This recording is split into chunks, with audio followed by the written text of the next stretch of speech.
কলকাকলিত খরস্রোতা হলদি নদীর পারে হাসির ঝলকে মুছে দিয়েছিলে সকল অন্ধকারে। জীবনে যত জমানো বিষাদ দুচোখে অশ্রু জল, অপরূপ সেই রূপের ঝলকে করেছিল টলমল।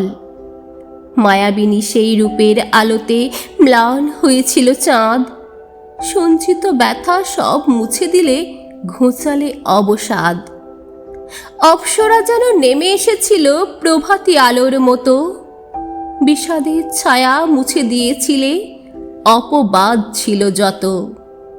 পূর্ণিমা চাঁদের আলো সেদিন ম্লান করে দিয়েছিলে, পথহারা সেই পথিককে তুমি পথ দেখিয়েছিলে। অন্ধকারে একাকী চলতে হারিয়েছিলাম গতি, বিষণ্ণতায় ভিজেছিল মোর শুষ্ক চক্ষু দুটি। নিঃসঙ্গ পথ এক লহমায় করেছিলে আলোকিত, অপরূপ রূপ লাবণ্যে সে পথ হয়েছিল উদ্ভাসিত। সেই থেকে তুমি আপন করেছ মোর ছিল যত ব্যথা, খুশিতে ভরিয়ে তুলেছ আমার আধার স্মৃতির পাতা।